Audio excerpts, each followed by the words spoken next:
Olá, começando mais um Veramac no canal de automobilismo do Portal Terceiro Tempo. Hoje eu estou recebendo mais um membro da família Dirani. A gente já esteve aqui com o Danilo, né, o irmão mais velho desse moço aqui que está ao meu lado. E hoje está o Denis Dirani, com uma carreira muito legal no kart e vindo de uma conquista muito bacana. No último dia 15 de setembro ele venceu mais um SKB Superkart Brasil pela categoria KZ, muito rápido. Ele vai falar um pouco desse kart, desse equipamento. Denis, muito obrigado pela participação, pela presença hoje aqui no Bela Máquina. Fala um pouco desse ano, depois a gente fala da tua carreira um pouco. Enfim, 2013, essa conquista, mais uma no SKB. Bom, obrigado a vocês pelo convite, pela formação, abertura ao kart aí, que é sempre bacana de ter essa abertura, né? Bom, eu estou vindo aí do último dia 15, a conquista na KZ do SKB 13. Confesso que dessa vez eu tive um pouquinho de sorte, porque o meu irmão estava um pouquinho melhor nesse... Precisa, sorte também faz parte, né? Nesse evento ele estava um pouquinho mais rápido, um pouquinho mais acertado que eu, mas ele teve uma quebra na segunda bateria, que daí eu fui beneficiado, consegui vencer a bateria, então... E daí na somatória, como o nosso campeonato é a somatória das 4 corridas, sempre tem bastante ponto envolvido, né? Então... Ele não conseguiu se recuperar, acabou sendo terceiro e eu venci.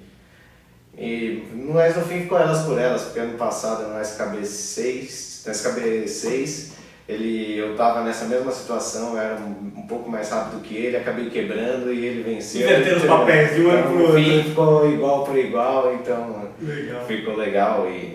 Mas o que importa é a diversão e a gente estar junto ali. E fazer o negócio pro kartismo mesmo, né, que é a corrida e a corrida de KZ, sensacional, né.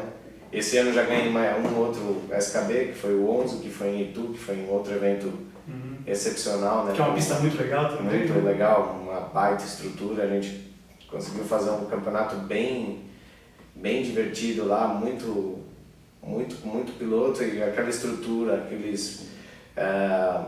Todo o dia ajudou e foi até o secretário de esportes lá assistir ao nosso campeonato, então não tem nem o que falar. Esse ano os eventos do Superkart Brasil foram muito legais, a gente conseguiu sempre a média de cima de 100 pilotos, então... E várias categorias, né? Juntando todas as categorias, né?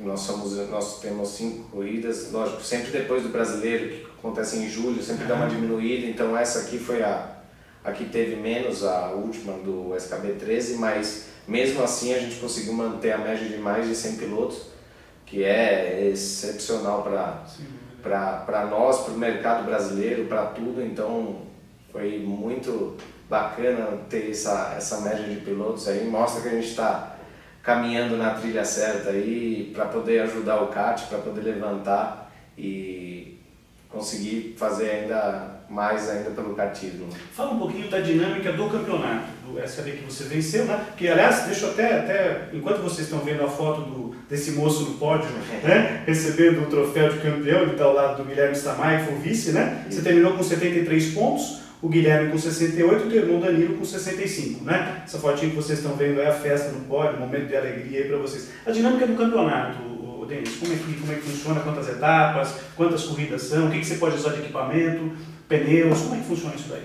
Explica para o pessoal. Bom, na realidade o campeonato esse ano foram 5 eventos, a gente começou faz 3 anos, no primeiro foram 3, no outro 4 e agora 5, né?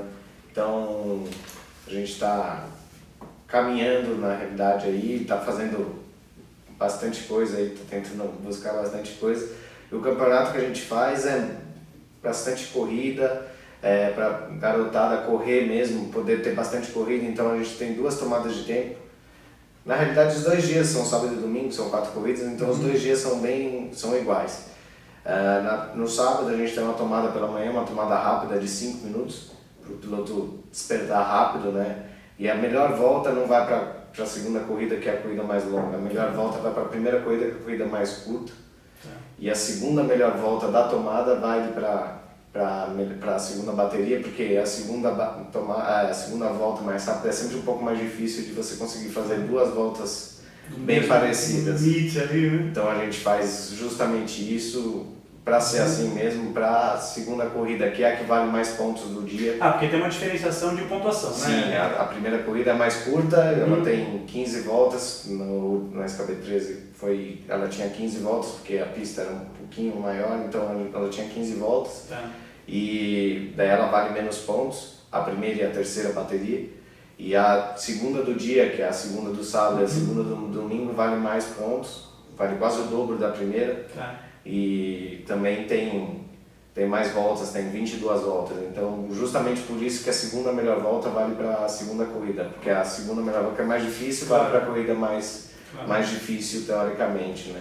Então, e a gente soma tudo, não tem descarte, não tem nada, justamente também por causa disso que como tem a segunda tomada, se o menino quebra na primeira, ele larga da segunda corrida na posição que ele chegou na tomada, então ele não sai tão prejudicado, porque também tem aquele fato de pneu, né? Claro. Como ele não fez a primeira bateria, o pneu dele está menos gasto, ele larga na segunda bateria com um pneu mais novo, ele tem uma vantagem sobre os outros, apesar de ele ter quebrado. Então, tudo é bem pensadinho para equilibrar, para ter tudo. Isso é importante. E ele está falando dos meninos porque no Superkart Brasil compete a molecada mais nova, os mais experientes, pilotos como você, como o Danilo, enfim, a turma mais velha. E o kart que você utiliza também não é o mesmo que a garotada utiliza, né? O teu kart, por exemplo, é o kart com marcha, não é isso? Isso, o kart com marcha. O nosso kart é um bruto, na realidade, né? Ele é bem diferente dos outros karts. O kart com marcha ele tem freio na frente, tem 6 marchas, o motor é muito sequencial, forte. Né? Sequencial como moto, primeira para frente, segunda e as outras para trás, e reduz para frente. A gente tem a regulagem de freio que a gente pode mexer aqui do lado, pode pôr mais para frente, mais para trás. No shift a gente costuma andar com o freio mais para frente. Você durante a corrida tem algum procedimento que você pode mexer? Sim, a gente pode mexer. No freio a gente pode mexer. Você pode fazer essa regulagem ali. Pode ter uma regulagem lá. Claro, geralmente a gente faz. Lógico, e vai muito da sensibilidade do piloto. O piloto mais experiente como você, claro, já percebe onde precisa mexer. Mudando, a gente vai mudando ali, passando um pouco mais de freio para frente ou um pouco mais de trás quando o pneu vai gastando. Então a gente vai sempre mexendo nisso. O motor do KZ é um motor muito forte, tem 45 cavalos, né? Para um kart que está a 2 centímetros. Um peso de quanto a relação aí? O peso do kart? O nosso kart, eu e o kart dá 170 quilos, 175. 45. Quer dizer, é metade de um carro popular em cavalaria, não é isso? Desses carros que você tem, carro de 90 cavalos, né? 80, 85 cavalos, carros de 1.0, motores, né? Só que é um carro de mais de 1000 quilos. Exatamente. Então, é uma aceleração brutal, em menos de 3 segundos vocês fazem 0 a 100. 0 a 100 faz 2.8, 2.9. É a Fórmula 1, né? Nessa pista que a gente estava usando em Interlagos agora dava 136 por hora. Então... Mas não é a maior velocidade, vocês podem atingir porque a reta não é tão longa, né? A reta não é tão longa. A gente tem pistas na Europa que tem a retona e uma vez eu andei em um autódromo aí a gente chega perto de 200 por hora, então é um kart muito forte. E tem a diferença dos karts dos menores, né? Tem a Super Cadete, que é de meninos de 8 a 11 anos. Esses meninos andam com que kart? Então, é um kart menorzinho, o entrecho deles é bem menor do que o nosso, ele pelo tamanho deles, o motor é bem mais fraco, né? Apesar de ser 125 cilindradas, ele é bem limitado, então ele deve ter ali por volta de 20 a 25 cavalos. Tá. Então é bem mais tranquilo. Já é bem mais do que um kart indoor, por exemplo, obviamente, né? O pessoal que está acostumado a andar, que é legal, muito gostoso, quando você reúne os amigos. Aliás, o mais legal das provas de kart indoor, eu costumo usar, quando a gente anda com o pessoal, é o pós-corrida, né? A conversa é que nem jogo de futebol, né? O papo depois do jogo, que é o mais legal, e o papo depois da corrida. Bom, Denis, tua primeira experiência com kart, é claro que lógico, você, pelo fato do teu irmão já ter aberto aí as portas, né, algumas e tal, você quando começou já tinha ali um espelho ali e tal. Como é que foi o teu começo? Você tem memória da tua primeira vez, teu primeiro contato com kart, onde foi, como foi, que pista? Eu não tenho nem como esquecer, porque na realidade a minha primeira vez foi bem especial, né? Foi o meu pai, eu era bem amigo do Ayrton, né? Então eles iam para fazenda, e o meu pai que cuidava dos karts na época, então daí ali em 92, 93 ele montou um kartzinho bem pequenininho para mim, tinha 5, 6 Lá na anos. fazenda da família do Ayrton, Em Tatuí. né? Lá em Tatuí. Tinha 5, 6 anos, então foi a primeira vez que eu andei, foi lá, inclusive.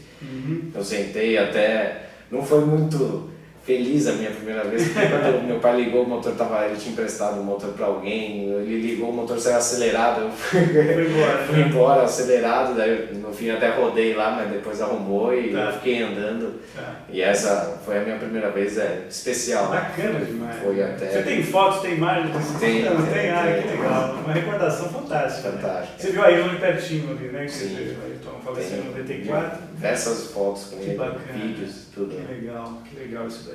E aí e fora do Brasil, você já competiu, já correu fora do Brasil com kart? O que você Já tem de corri experiência fora, mas não muita coisa, corri pouco fora do Brasil.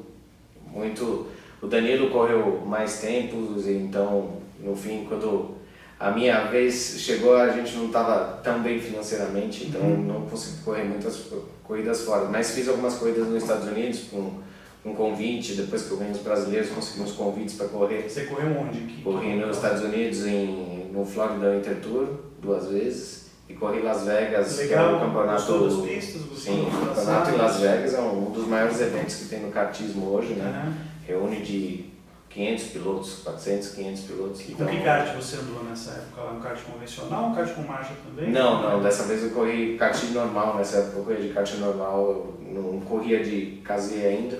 E foi bem legal, consegui ganhar uma eliminatória, uma pena na final eu quebrei, mas foi legal e foi uma ótima experiência. Agora eu viajo bastante para fora, mas para acompanhar piloto mais. Porque o Denis faz o trabalho de coach, né? O treinador, o cara que acompanha a garotada aí, né? Tá fazendo, que é um trabalho muito gratificante, muito legal. Há 4 anos você está fazendo esse trabalho, né? Isso, 4 anos. Fala um pouco desse trabalho, porque não é só chegar lá, o pai muitas vezes, quem está assistindo, às vezes o pai tem vontade, o filho, né? Tá com vontade de correr e tal. E não é só chegar na pista e acha, às vezes é claro, tem o talento natural, obviamente, mas dá para desenvolver, dá para chegar próximo de um limite maior, não é isso, Rodrigo? Na realidade a gente fala que o trabalho de coach, a gente consegue explorar o que o menino está sentindo e a gente encurta o espaço de aprendizado dele um pouco, né? Porque muitas das coisas que ele está falando você já passou e sabe o que ele está querendo dizer, mas ele não consegue expressar, né? Então é nesse momento que a gente atua mais, e lógico, depois quando o menino já pega mais experiência, como tem muitos pilotos que eu estou há 3, 4 anos juntos, então a gente consegue ter outras coisas, ele já entende o que ele fala, mas você conhece ele muito bem, às vezes ele não consegue passar, mas você consegue fazer um kart, ajudar ele a fazer um kart para ele, que conhecendo o jeito dele guiar já faz assim. Porque aí já também tem a questão de você às vezes adequar o ajuste a regulagem de algumas coisas do kart ao estilo de pilotagem. É uma coisa que às vezes o piloto não está conseguindo passar para você, mas você percebe onde precisa mexer para melhorar a performance dele. Exatamente, então você consegue, às vezes nessas viagens para fora, a maioria das vezes, é que os mecânicos de lá, as equipes de lá não conhecem o piloto daqui, então quando você vai para lá, que ano passado eu fui com o Vitor Batista, a gente foi 7º no Mundial, então no começo ele estava meio perdido, mas a gente consegue conversar e convencer o pessoal que ele guia de um outro jeito diferente, a gente pode tentar fazer o kart para ele desse modo que ele vai conseguir guiar bem, né? Então no fim ele conseguiu ir super bem, ganhou a eliminatória, largou em 5º, então foi 7º no Mundial, que é é uma satisfação enorme para você também. Lembrando, só para fazer uma ponte aqui, acho que cara de gente falar, lembrando um pouquinho do Google e o Larry Passos, né, o treinador deles, né? Que ele trabalha em comum, né? Porque às vezes no caso do automobilismo é um pouco mais difícil, né? O aconselhamento. No tênis é um pouco mais tranquilo, o técnico dá aquela olhada, fala, faz isso, faz aquilo. No teu caso é mais complicado de fazer, tem que ser no pós-corrido ou no antes-corrido, antes treino. Até durante o que te dá para fazer? Até durante dá para fazer um pouco de sinal, porque depois que você conhece muito os pilotos, você consegue mexer um pouquinho. Para você mexer às vezes acalmar ele ou às vezes mexer com o brio dele para ele dar aquela levantada e ir para cima. Motivar, e tudo. Às vezes a motivação também é importante. Às vezes, uma parte depois dessa parte do kart e ajudar ele a acertar na pista, que é o essencial. O maior trabalho do coach é acertar dos pilotos é acertar ele na pista, né? A partir do momento que ele está bem acertado na pista e ele não consegue virar, é parte da motivação que daí a gente entra ajudando e no fim fica até um pouco de psicólogo ali, né? Verdade. Mas o que é um grande foco mesmo é o trabalho em pista para ajudar ele a acertar no traçado. E depois, daí vem a parte do acerto e depois vem a parte de motivação, que quando você conhece os pilotos, quando você tem muito piloto. Na realidade eu errei, eu faço há 6 anos e eu tenho pilotos há 4 anos juntos, então você consegue entender ele só pelo olhar, entendeu? Então você sabe quando ele está meio para baixo, quando ele está feliz. Você uma nota ruim na escola, né? Tomou um puxão de orelha do pai, falou, não, às vezes tem aquela fase agora que ele está querendo ir para namorar a menininha, fica meio dividido. Então você ajuda também. Legal. Agora, e idade? Tem uma idade mínima? O que você recomenda? Vamos ver, quem está assistindo, por exemplo, hoje o Bela Marca, ele está vendo lá, qual é a idade para um menino começar, que queira começar? O que você aconselharia, Denis? Hoje a gente tem categoria de 6 a 8 e vai até... Quer dizer, 6 seria o mínimo realmente para começar. Seria o mínimo, mas daí esses 6 anos uma brincadeira, é mais uma brincadeira, nem forçaria muito. Claro, competição não, quer dizer, mais... Existe a categoria, mas talvez seja uma categoria não para você forçar ele, você tem que ganhar. Não é essa... Embora precisa segurar o ímpeto dos pais nessa hora, né? Porque é difícil também, né? Eu acho que, na realidade... Eu acho que para mim, pessoalmente, eu preferia que começasse... Eu comecei cedo, mas para correr eu só fui correr com 8 anos, então eu acho que é mais ou menos por aí, que tem a categoria cadete, daí 8 anos é uma categoria, uma idade boa para você começar, que também o menino já está mais ligado naquilo, né? Então, começa a ver de outra maneira. Né? Exatamente, apesar de que com 6 anos, hoje a gente tem criança com 6 anos que mexe em celular melhor que a gente e consegue entender tudo. Então, é difícil falar a idade certa para começar, né? Porque a gente começou com 14 anos e chegou na Fórmula 1. Então, você não dá para falar a idade certa, mas é bem legal. O nosso trabalho de coaching, mais ou menos, começa mais ou menos nessa faixa, de 7 a 8 anos ali. E no Superkart Brasil a gente começa a categoria a partir dos 8 anos. Agora, você não precisa dar todas as dicas aqui, até porque quem quiser o serviço moço contar, depois você deixa o teu contato aqui. Mas o que eu queria te perguntar é o seguinte, Denis, vamos supor, alguém que chegue para você, não precisa ser uma criança, vamos supor um adulto, né? Uma pessoa que corre, brinca de kart indoor, por exemplo, e que algumas dicas. Quais são aquelas dicas teóricas mais importantes que você poderia passar antes dele entrar na pista para tirar aqueles vícios? Porque às vezes o cara mais velho, por exemplo, tem alguns vícios de pilotagem que talvez seja até mais difícil de tirar do que você incutir numa criança, né? Tem alguma dica básica de condução, do que fazer? O que você diria?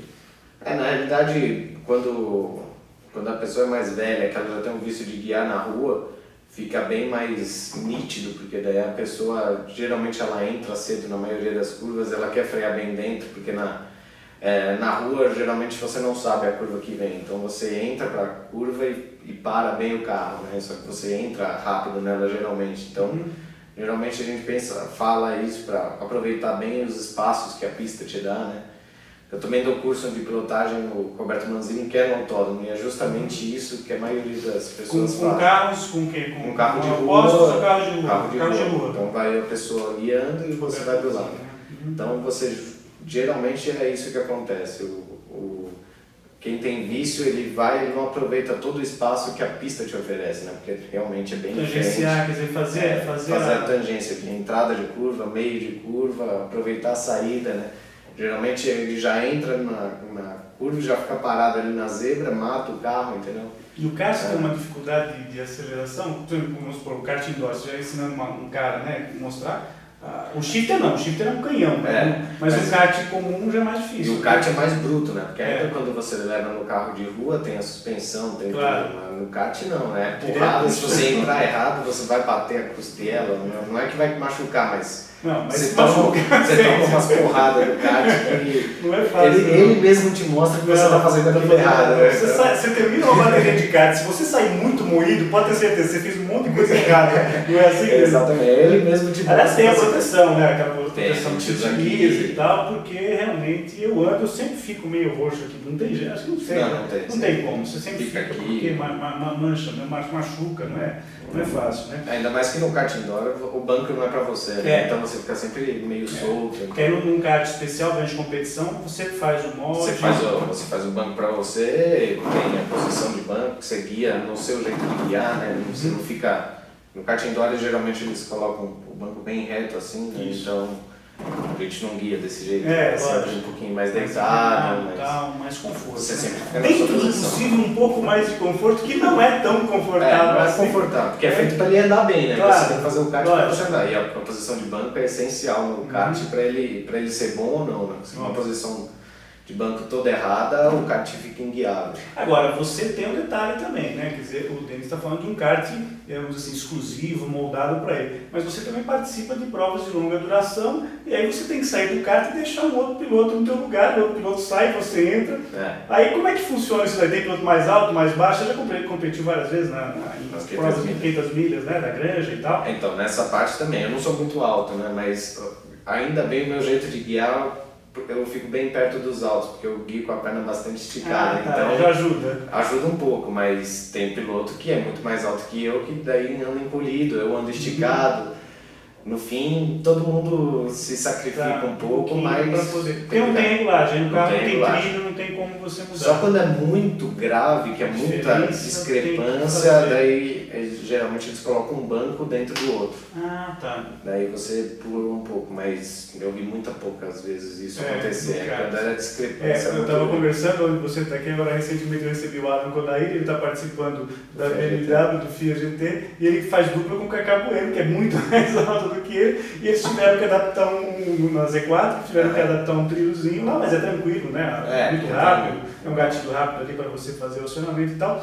E essas provas de longa duração, que a dinâmica é diferente, né? Uma prova curta no SKB, nas provas de... Aí você tem que realmente acelerar, mandar bala, provas em minutos, quanto que dá tempo? Dá uns de 15 a 20 minutos, né? As outras um pouquinho menos. Então... Agora, uma 500 milhas da Granja, por exemplo, aí vai uma prova longa e tal. Administrar isso daí, desgaste de pneu, do equipamento, claro que você tem que ter aquela consistência, andar rápido o tempo todo, vai monitorando as médias e tal, mas também tem que pensar no kart, em chegar no final da prova. Né? Exatamente, a maioria das vezes é isso, né? Você tem que ir lidando, é muito mental as 500 milhas, né? Você tem que ir levando, não pode...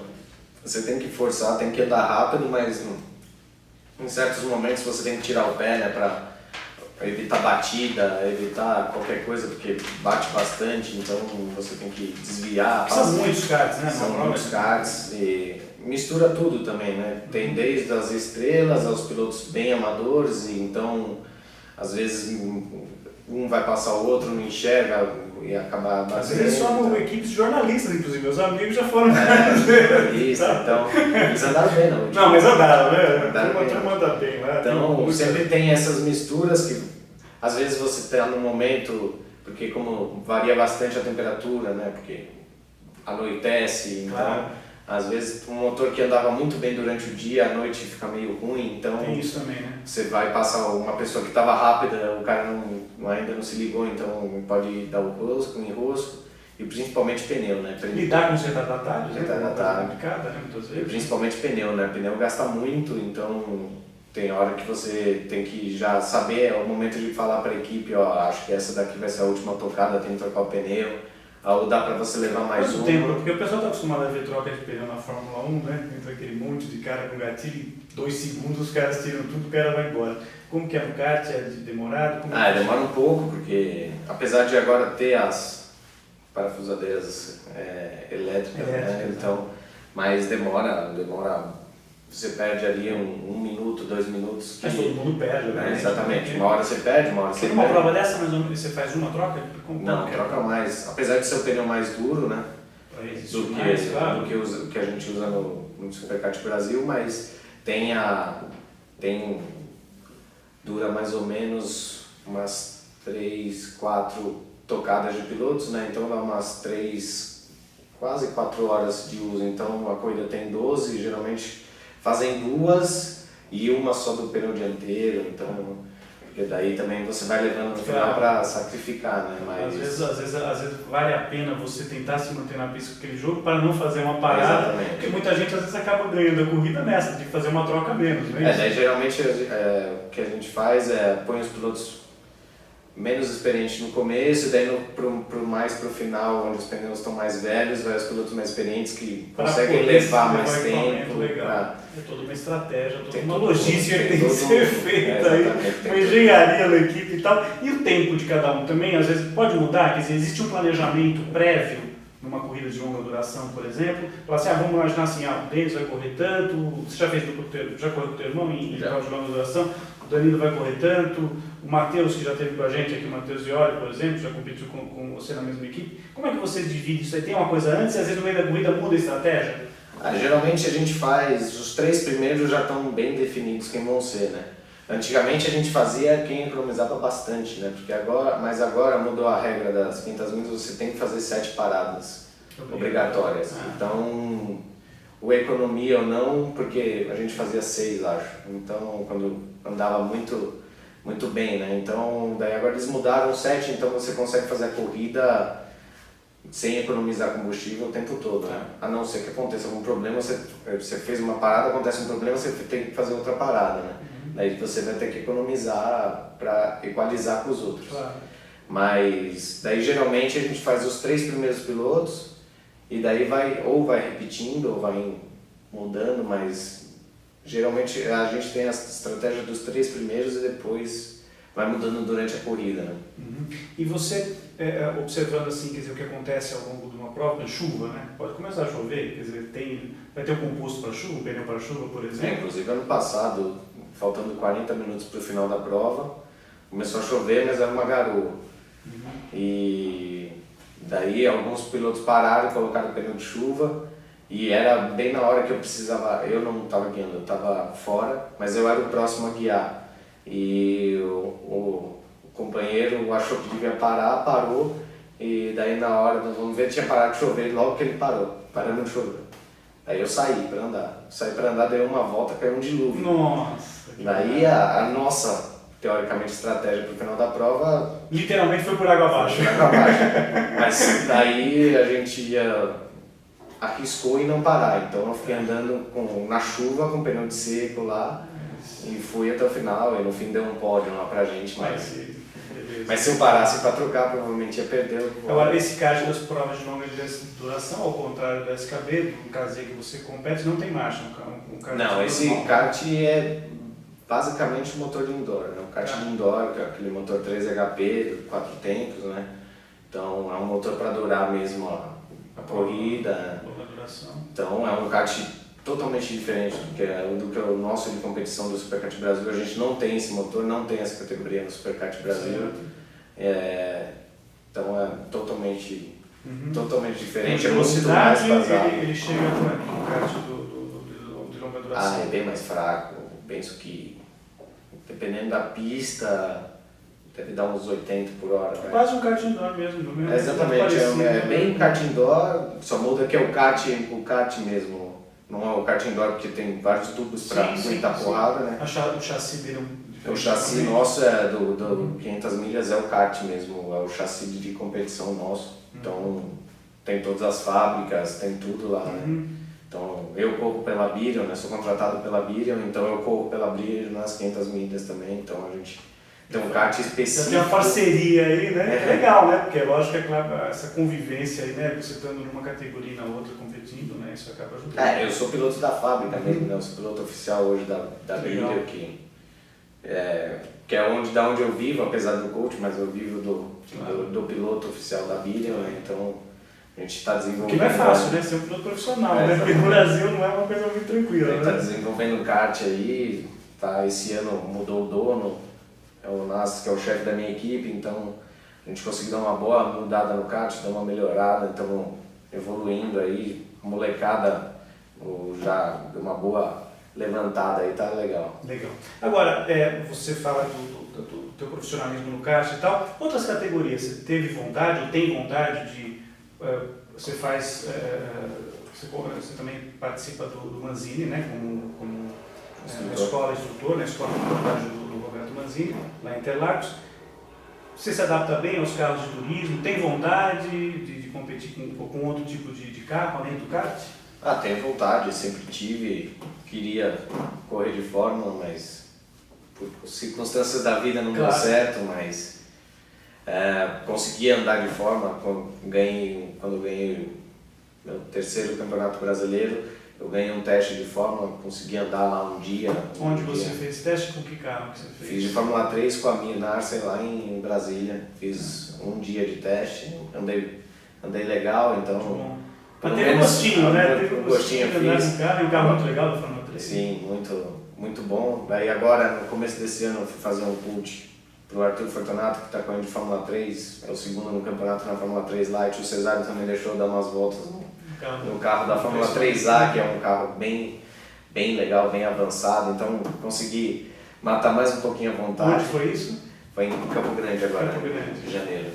Então, daí eu fui nesse negócio do Manzini, começou com eventos e depois comecei a dar aula na escola e no centro de pilotagem.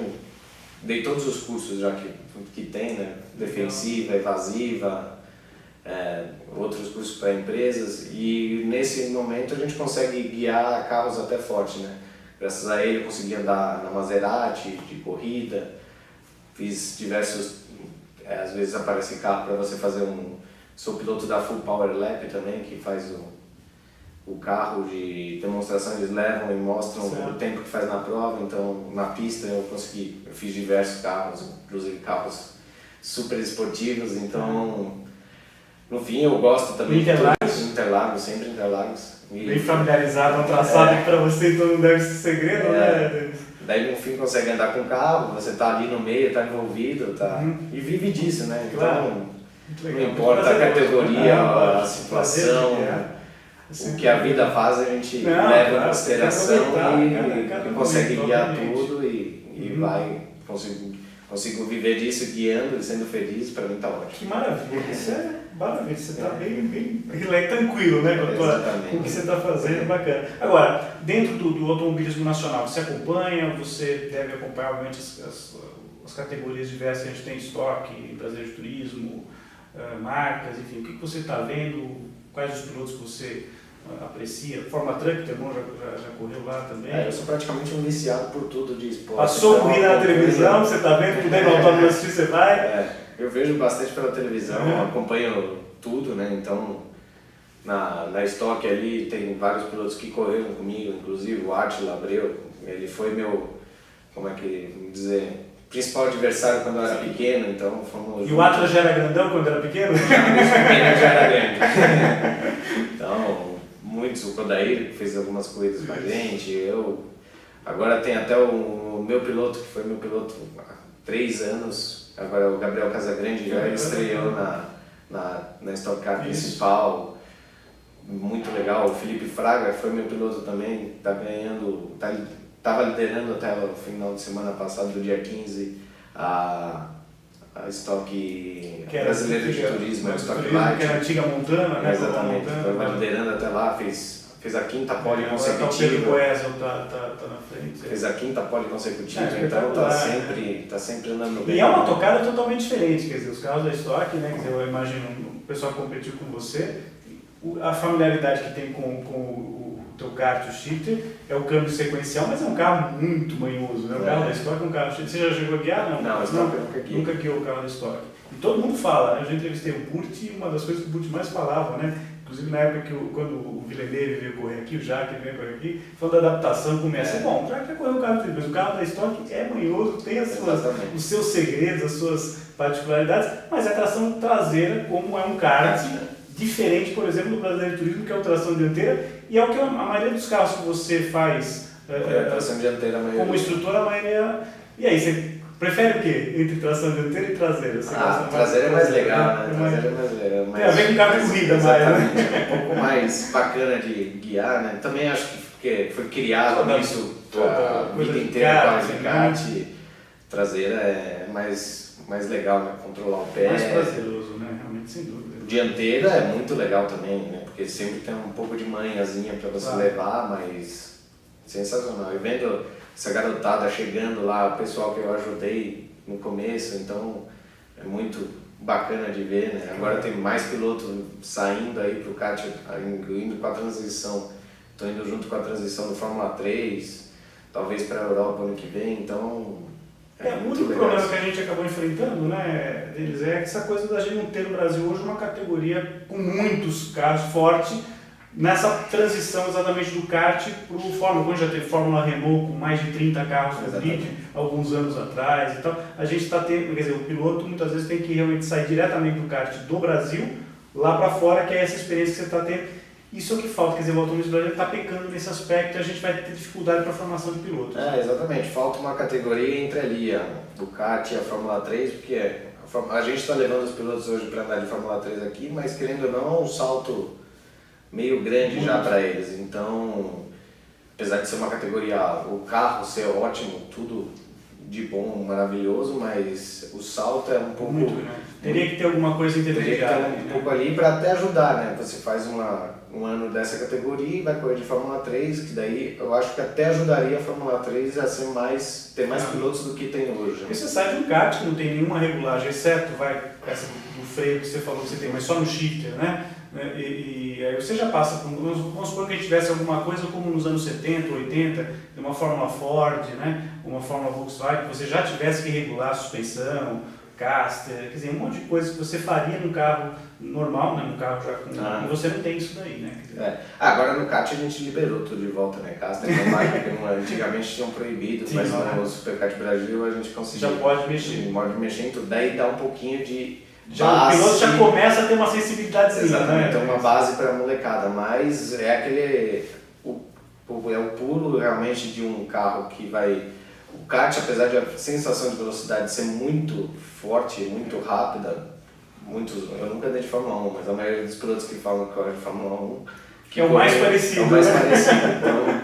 Mas você vai andar, um menino que sai hoje de graduados, que tem 14, 15 anos, ele vai direto para uma Fórmula 3 que chega a 240 no final da reta, né?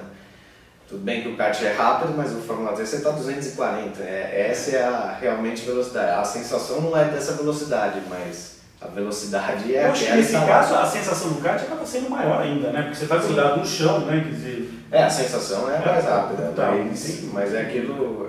A velocidade, você está naquela velocidade, então... Uma coisa é você bater a 130, outra coisa é bater a 240, é mais ou menos por aí, esse teu raciocínio. É esse aí que eu estava querendo chegar.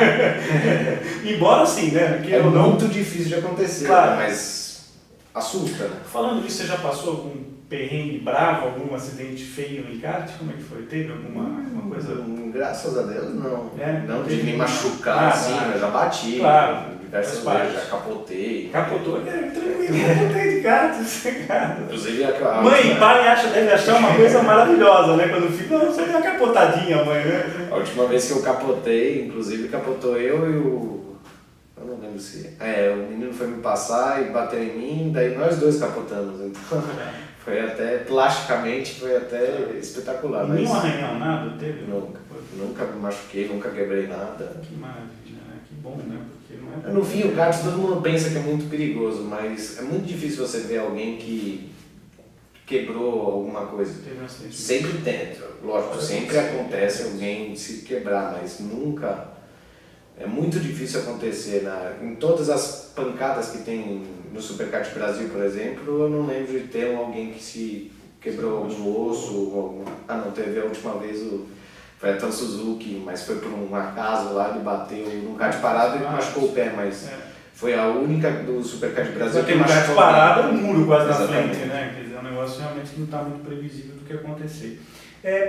Você deve estar acompanhando, obviamente, Fórmula 1, você falou que é um viciado em ver corrida, deve estar observando tudo. Recentemente a gente teve aí o anúncio do Raikkonen voltando para a Ferrari, né?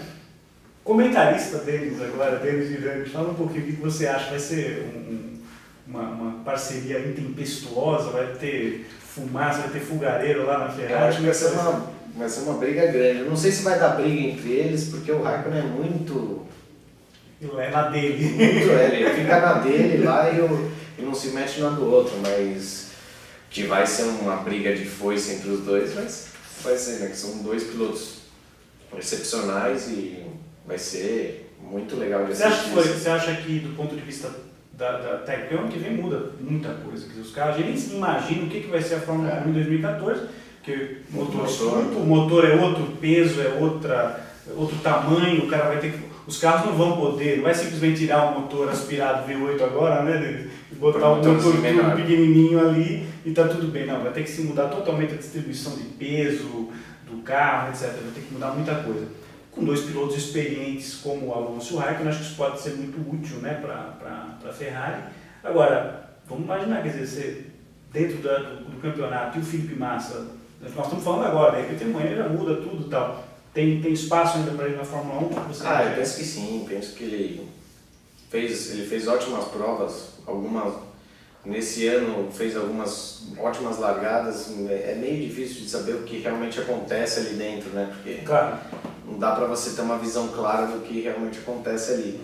Mas eu acho que ele tem espaço ali, tanto na Lotus, como alguns falaram que ele tem contato com a McLaren, mas não sei, mas eu acho que na Lotus ele tem a melhor chance, desde que eles têm um bom orçamento também, claro, né? Porque a Lotus parece que não está vivendo os melhores dias. E a Ferrari arrancou metade dos engenheiros deles já também, então tudo parece que o melhor caminho dele é ir para a Lotus, né? Mas não, é difícil de você falar para a Fórmula 1. Né? Agora, está pipocando uma notícia agora meio que fresquinha nas últimas horas aí, porque esse mercado de pilotos e de engenheiros e de coisas, só a parte de motores que mais ou menos está definida já para o ano que vem, quem vai competir com qual motor, mas parece que o Ross Brown está de mala e cuia para ir para Williams, né?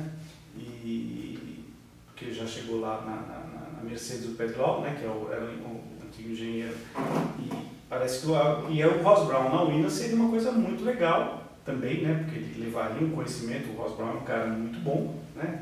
Mas só lembrar do que ele fez com a equipe Brown lá em 2009, né? Com o Jason Button campeão, com o Barrichello brigando pelo título até o final da temporada. Ele acabou em terceiro, né? O Vettel acabou sendo vice naquele ano. Mas de qualquer maneira foi a equipe campeã de construtores, né? Um carro espetacular, desenvolveu o carro naquele ano. E surgiu esse boato aí, tudo na fase do boato, tá? Da possibilidade dele, e de repente seria uma outra porta, talvez, para o próprio Massa, quem sabe, né? Dessa eu nem sabia, né? Eu sei que até uma novidade, o engenheiro dele hoje, né? O Rob Smith, então, exatamente, o Rob Smith tá acertado já com a Williams, né? Então, o engenheiro do Massa na Williams e o Ross Brown na Williams, né? Pode ser realmente uma outra possibilidade aí para o Felipe, que chegou tão perto de ganhar um campeonato mundial, né? Que poderia de repente ter mudado até essa dinâmica do automobilismo nacional, quer dizer, porque motiva, né? Você tem um campeão na Fórmula 1, um piloto campeão na Fórmula 1, realmente traz uma motivação. E a Indy, você acompanha, o Elinho parece que está se encaminhando para finalmente ganhar o seu primeiro título, depois de ganhar 3 vezes em Indianápolis, as 500 milhas. Você acompanha a Fórmula Indy também? Acompanho bastante, acompanho os brasileiros ali que são ótimos, né? O Elinho, o Tony. Tony ganhou as 500 milhas, também lutou pra caramba, né, por isso. Aquele deu a alma para aquelas 500 milhas, né? Bateu na trave tantas vezes, então ele mereceu demais. Os americanos aplaudiam ele, né, de uma maneira efusiva, porque realmente, puxa, merecia ganhar. Merecia ganhar. Mas uma outra categoria top do automobilismo que não tem nem o que falar, né? Tá voltando o Montoya aí, né? Pra ir. Vai dar o marketing vai ser ótimo. Você vai andar bem, né? Vamos ver se ele vai conseguir entrar. O pessoal briga disso porque é o Montucho, né? O Gorducho, né? Parece o jogador do Goiás, aquele Walter, né? Que é o gordinho, né? Do futebol, mas vai bem, né? O pessoal não acreditava muito na volta do Raikkonen, o Raikkonen voltou arrasando, né, pela Lotus, né? Muito bem. Se a gente voltar um pouquinho mais no tempo, o Niki Lauda ficou também alguns anos sem correr, depois voltou quando a empresa aérea dele estava indo muito mal, ele precisou voltar para correr, para pagar as contas, né? Pagar a despesa da família, e acabou voltando e foi campeão do mundo em 84, quer dizer, quando ninguém acreditava mais que o Lauda pudesse voltar a ser campeão. De repente, o Montoya tem talento, é um piloto, né? Sempre foi muito bem, não só na Indy, foi campeão na Indy, ganhou 500 milhas, foi muito bem na Fórmula 1, né? Ninguém esquece daquela ultrapassagem dele no Schumacher aqui no Oeste do Senna, quem estava assistindo vibrou, porque o Schumacher estava reinando absoluto, né? Já na Fórmula 1 e tal, e o Montoya, como se não fosse ultrapassar ninguém, o retardatário, né? Ele conseguiu, né? Falando em Lauda, eu falei em Lauda agora e aproveitando, você assistiu o Rush já? O filme? Não assisti. Não, você precisa assistir. Precisa assistir, eu muito legal, fui né? pra fora, depois voltei, eu fui fazer uma corrida de Fórmula 4 como coach do Gustavo Lima, voltei, fui fazer Campo Grande, teste com o Vitor Batista, que foi o primeiro teste de Fórmula 3, voltei, teve o Superkart Brasil, então não deu tempo ainda não... Você vai pegar os cinemas um pouco mais tempo, porque a primeira semana parece que foi muito lotado, cheio, né? porque o pessoal Muita estava gente ansioso pra assistiu, ver. já... O pessoal tá gostando, se você entrar nas redes sociais, aí tá todo mundo. Eu fui numa pré-estreia, né, convite, o pessoal da produtora convidou os jornalistas, e eu fui numa pré-estreia, realmente faço a recomendação, porque realmente é um filme espetacular, é muito legal, lembro da temporada 76, foi a primeira que eu acompanhei na minha vida, e de menino e tal, e aquela corrida final, e tudo que aconteceu com o Lauda, o acidente dele, né, quer dizer, uma coisa dramática, e o filme foi muito bem feito, né, quer dizer, o Ron Howard, né, que é o diretor, né, premiado com o Oscar, tá um cara muito bom, e realmente não ficou naquela coisa do hollywoodiana, né, de carro capotando, isso aí não. Foi realmente uma obra muito legal e fica dada a dica aí. Bom, para a gente se aproximando aí do final do papo aqui, a gente vai falar algumas coisinhas, mas eu queria rapidamente, só para vocês conhecerem um pouquinho da carreira desse moço aqui, muito competente, que está do meu lado, meu convidado de hoje, o Denis Girani. Currículo dele, tá? Tetracampeão brasileiro de kart, heptacampeão paulista de kart, campeão da Copa Brasil de kart, vencedor do capacete de ouro da revista Racing. Que ano foi isso? 2007. 2007. Campeão paulista da Grande Viana, aí 3 vezes campeão do SKB, o SKB 05, o 11 e o 13, né, que era agora recente, e vice-campeão das 500 milhas de kart. Isso foi em que ano? Putz, eu fui 2 vezes. 2 vezes, bateu na trave. Então esse é um título que está... Esse tá pra sair. Meu irmão ganhou em 99 com a equipe do meu pai, inclusive, só que eu não corria nessa época, eu não tinha idade. Depois eu corri diversas vezes. Morrendo de vontade de estar ali no meio, não podendo correr. Corri 2 vezes, foi uma vez eu fui terceiro com a equipe da Petrobras e segundo, inclusive tinha o Butti, era uma equipe fantástica. Eu, o Butti, o Felipe Guimarães, que corre hoje de Fórmula 3 aqui na Inglaterra, né? E o Gabriel Dias. Eu tive com ele, já entrevistei inclusive. O Gabriel Dias, então era uma equipe muito boa que no fim, essa... Era um Dream Team. Essa deu pena de a gente ter vencido, porque foi batida na trave mesmo. E daí, outra vez eu fui vice numa equipe que a gente não esperava que fosse tão bem, foi muito bem.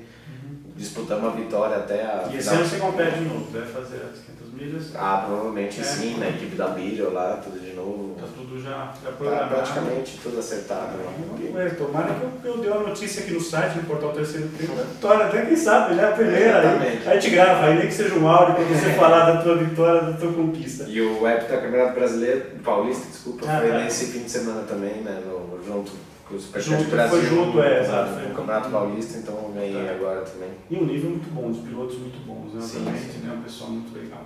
Bom, eu tenho aqui um Stop and Go, mas antes de fazer esse Stop and Go, perguntas de bate-pronto aqui, que a gente faz no finalzinho, eu imagino que deve ter um monte de gente, você já falou de quem te apoia e tal. Aliás, eu estou vendo um negócio, até ia comentar, foi feita uma homenagem muito legal, né, o troféu, né, que foi do Marcos Zamponi, Zampa, né, o nosso grande amigo, jornalista, colega, que faleceu no mês de julho, acho que dia 15 de julho, se não me falha a memória, a gente tem até a página dele aqui no portal Terceiro Tempo, então... uma tristeza, né? Porque um cara muito legal, um texto maravilhoso, o Marcão era maravilhoso. Falava tudo que tinha que falar. Não tinha, como minha avó dizia, não tinha papas na língua, né? O Zampa, então foi muito bacana a homenagem do SKB, né? Os filhos dele foram lá, estavam presentes, né? Foram bem legal, né? Realmente é muito bacana. Mas eu sei que tem muita gente que te apoia, muita gente, então aqui o canal é livre, nós estamos aqui na sala do Santos Futebol Clube do Milton Neves, né? Você é São Paulino, está mais contente, está mais satisfeito agora, né? Mas fique à vontade, Denis, para você deixar os seus agradecimentos às pessoas que te apoiam, às empresas, enfim, o canal está aberto para você. Bom, tenho que principalmente agradecer a Bíblia, né? Que desde 2006 ali confia em mim, ganhamos muitos títulos juntos, então a Bíblia Sudana, que sempre está aí junto, estamos no 7º ano juntos. Provavelmente vamos pro 8º, né? Então, a TM, que é a fábrica de motores que me apoia, um dos sócios é o meu sócio no SKB, que é o Sérgio Jimenez, e o Pia, que estão... O Serginho já esteve aqui também. Eles que são os importadores do motor, me dão um motor, me apoiam, me patrocinam. E outras partes que eles também trazem, eles que me patrocinam, lá o Racer, né? Que equipamento esportivo, macacão, As lojas ali, tem lojas, lojas, sites, tem shopping, tal, né? tem tudo, né? O Razer, a Bell, a Vox Suplementos, que também me ajuda aí na suplementação. E de resto, a todos os meus pilotos aí que confiam no meu trabalho, né? Legal. Então, É um time legal já hoje, né? Tem uma turma bacana, né? Que já você são 7. São 7, né? Que você está acompanhando de perto, né? Já são, Legal. são 7. Felipe Batista, Gianluca Petekoff, o Juan Crespi, Rafael Martins, Paulo Vitor, o Peter Batista, Arthur Fortunato e Vinícius Paparelli. São 8. Garotada, não esqueceu de ninguém, tá vendo? Tá todo mundo, todos os treinados aí pelo Denis. Você tem algum site, alguma coisa, algum contato, Twitter, quem quiser entrar em contato com... Twitter eu tenho, né? @Denis com 2 N's Girani. Instagram também, @Denis Girani. Facebook é a minha página, tá livre. Não tenho site, mas quem quiser entrar em contato pelas mídias sociais, pelas possível. mídias sociais, depois por e-mail também, Isso. não tem problema. Legal. O e-mail também é fácil, né? Vamos lá. Girani, Denis Girani, com 2 N's, né? tem, @bilio.com.br, que é a fábrica do kart. Stop and go rapidinho, dia perfeito em uma competição. Aquele dia que você fala, puxa, foi um grande dia meu competindo. Teve esse dia, um dia que você lembra com mais carinho e tal? Na realidade, posso dizer que teve 3. Tá bom, pode falar. O primeiro foi meu primeiro título brasileiro, que foi em 2007. Foi em Farroupilha. Foi suado, difícil. Foi suado, eu tinha sido 4 vezes vice antes então tava engasgado, aquele negócio engasgado. Foi em Farroupilha, o meu principal adversário é hoje um dos meus grandes amigos no automobilismo, que é o Suzuki. Então foi ótimo tirar aquilo tudo das costas. E foi logo no segundo ano que eu estava com a Bira, também tinha aquele pouco... A gente cria aquela pressão que tem que mostrar resultado no fim. E já no segundo ano você já conseguiu? Exatamente. Eu já tinha conseguido no outro ano um campeonato nacional, que é a Copa Brasil, mas não tinha um brasileiro. O brasileiro é outra coisa. No fim, a gente cria aquele negócio. Hoje eu já acho que não criaria no modo de viver, mas fica natural, né? Exatamente. E as outras duas? As outras duas foram no segundo título brasileiro, que também foi em 2007. Porque fazia tempo que ninguém conquistava 2 títulos brasileiros no mesmo ano. Então eu consegui 3 naquele ano de 2007, que foi um ano incrível para mim, tudo conspirou a meu favor. Bacana. E foi um ótimo título. Eu venci em Salvador com o Jimenez. O Jimenez foi vice e a gente era companheiro de equipe, sempre se ajudou. Em 2006 ele foi campeão e eu fui vice no brasileiro, então a gente inverteu. E foi muito especial para mim, porque ele sempre foi ótimo no kart, é ótimo no kart, né? Então era super respeitado e naquela época ele estava no auge, eu também estava bem, então foi um título bem especial para mim, né? E o último título brasileiro também, que foi em Interlagos, que foi mais por onde foi. Fazia 4 anos que eu já tinha ganhado os outros 3, então em 2011 foi Fechou ali com ganhar Interlagos. Ganhar Interlagos foi especial, estava meu irmão correndo, ele quebrou, mas ele estava ali, no fim ele fazia sinal para mim, eu nem olhava a minha equipe, mas ele estava na pista fazendo sinal e no fim ele era meu ponto de referência e de força Que legal. Esse dia foi mais especial por causa disso, que ele tinha quebrado e ele que estava fazendo sinal para mim, mostrando a força e tudo. Que bacana. Essa parceria, eles têm um relacionamento muito legal. Sempre junto e muito não legal. importa o que aconteça. Muito legal, parceria muito legal, né? A gente compete por marcas diferentes, tudo diferente, seríamos os principais adversários e que no legal. fim é tudo junto. Que bacana, isso é muito legal, fica uma lição aí para todo mundo. Bom, você é um instrutor hoje, né? Você ajuda a molecada e tal. Qual que você diria que é a principal virtude que um menino que está chegando para competir deve ter, além da parte técnica? Qual é a principal virtude que você acha que ele deve ter para ser um bom piloto, para ter um encaminhamento bom como piloto? Vontade é o principal. De competir. Vontade é o principal, porque muitas vezes você vai falar um negócio que ele não vai gostar. Tecnicamente falando, faz isso, faz aquilo e tal. Daí ele vai falar, não, eu já faço. Fala, não, você não faz. Daí fica aquela coisa. Daí você vai e prova pra ele que... Mostra a imagem, você fez errado aqui. Então, às vezes isso, ele tem que ter vontade de querer, de aprender, de fazer tudo dá certo, né? E principalmente da vontade, porque acho que como em todo esporte, tirando os coletivos, né, que sempre tem um time junto, você sempre, a maioria das vezes você perde do que ganha, né? Mas... O automobilismo acaba sendo meio coletivo, uma equipe, né? Você tem que ter todo um preparo e tal, mas o piloto ele é sempre hora, um que vence, isso que eu quero dizer. Claro, né? Porque no time quando você joga um jogo de futebol, um ganha e o outro perde. Se o cara não te passar a bola também, é complicado, né? Então... Sempre que eu vencedor, é verdade, por aí é verdade. Um ídolo em outro esporte, né? Você gosta de futebol também. Você chegou a jogar, é bom de bola, perna de pau. Mas tem algum ídolo, não precisa ser no futebol, sei lá, no tênis, vôlei, tem algum esporte, vamos mandar agora, você puxa um cara no esporte que você acha que foi um... Tirando o automobilismo, por exemplo. Eu admiro, que eu assisto muitos esportes, então eu acho que eu admiro um em cada esporte. Admiro muito o Federer e o Nadal. Você gosta de ver jogo de tênis? Michael Jordan, Kobe Bryant, basquete ali, eu também gosto bastante de... Tá bom de gosto, moço. Surf, né, Kelly Slater, que é muito... Teu irmão também gosta de surf, também gosta de skate, então você também gosta de... Gosto também, Mineirinho, Bob Burnquist, né, então gosto... Esportes radicais também. Exatamente, eu admiro um pouco de todos ali, mas acho que o modo de ver o Michael Jordan ainda é um pouco...